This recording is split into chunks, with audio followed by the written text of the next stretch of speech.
Ça a baissé de plus en plus parce qu'on était très peu de danseurs. Les principaux danseurs étaient en tournée. Donc, ou dans mon ballet ou dans d'autres petits groupes que j'ai montés, il n'y a presque plus personne sur Paris. Ça s'est étiolé de plus en plus. Personne pour faire continuer le mouvement. Puis d'un seul coup, tous les numéros se sont arrêtés. Moi, j'ai continué jusqu'en 66, la danse, encore pendant 10 ans, mais toujours en tournée, dans tous les théâtres du monde, mais plus personne sur Paris. Quand je suis revenu un jour, là, regardez les gens danseurs, je me suis dit, c'est pas vrai, c'est ça qu'ils font. Plus personne s'est dansé. C'est là qu'en 83, j'ai décidé avec mon élève, j'ai dit tiens, je vais monter un cours de danse. Non pas, parce que je dis, c'est pas possible, il faut leur montrer ce que c'est. Ce que c'était tout au moins que la danse. Je l'aurais bien qu'ils dansent comme ça. J'ai fait pour ça. Avant, j'avais jamais voulu enseigner, je montrais à mes danseurs qui travaillaient avec moi, c'était tout. Donc en fait, c'est les Lyonnais qui ont récupéré le... Ah bah eux, ils ont récupéré. Oui. Puisque on n'y allait plus. En 1955, on y est allé faire les marathons jusqu'en 1955, donc j'ai encore fait les derniers championnats du monde en 1955, où il y a encore des affiches. Après 1955, ils m'ont plus revu. Si, ils m'ont vu en 60 et en 62 à l'opéra, avec l'opérette Méditerranée, mais pas dans les boîtes et pas dans les clubs de danse. Donc eux, ils ne sont pas venus me voir aussi à l'opéra. Et puis c'est tout, ils m'ont plus vu à Lyon, c'est eux qui ont récupéré le mouvement et qui disent ben, c'est nous qui avons inventé le Baconnet. Le père de Maurice Baconnet, qui lui a fait évoluer quand même beaucoup le bebop. Le père de Maurice Baconnet, il y avait Flato, Emmanuelides et David. C'était les grands 4 professeurs de danse lyonnais. Et c'est d'après des petits films en Super 8 que Flato a fait de mon numéro et de mes danseurs au marathon de Lyon, sur le Palais d'hiver, qu'ils ont commencé à apprendre le bebop.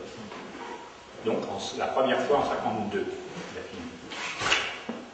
Et les rats de cave, les rats de cave, alors les rats de cave, c'est d'abord au départ, c'est pas comme on voit tous les danseurs de Saint-Germain. Les rats de cave, c'est un numéro qui a été monté en 1948, qui a débuté chez Carrère, il y a la vidéo des débuts sur le site. On a appelé le numéro les rats de cave parce qu'on dansait dans les caves, c'est un de nos copains qui a eu l'idée du nom. Mais 8 jours après, c'est comme maintenant, on dit que vous avez un frigidaire, on va pas dire que vous avez un réfrigérateur. Alors, le frigidaire, c'est une marque. Dans les rats de cave, on en a parlé d'un seul coup dans vos actualités, dans tous les journaux, dans tout. Les rats de cave, les danseurs de bebop, les rats de cave. Et au bout d'un mois, tous les danseurs, c'était des rats de cave. Bon, ça s'est évalué par les suites, parce qu'on a quand même travaillé pendant 2 ans, au moins avec les journaux, disent, voilà, les 8 qui ont le droit de porter le nom des rats de cave. On est 8. Il y avait 6 qui étaient de mon numéro, plus une remplaçante qui s'appelait Evelyne, et un remplaçant qui est Jean-Pierre Cassel.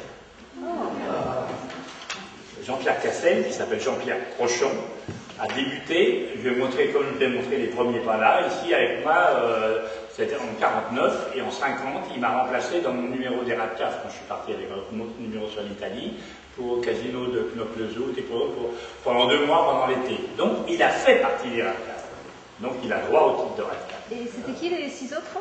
Alors, il y avait Adjamian Warojan, un Syrien, qui est étudié à Saint-Germain, donc qui est peut-être un français, et sa femme, une française, Catherine, Jean-Pierre Pitoef, de la famille de théâtre des Pitoef, qui était en France, Simone Volanquer, qui était la femme de Moustache, le batteur de Luther, voilà, Simone. C'est sa fille qui garde nos enfants pendant qu'on n'est pas là, la fille de Simone et Moustache. Et il y avait donc Simone qui dansait avec Jean-Pierre et Marc Bonnet qui était ma partenaire. Voilà, les 6 rats de cave.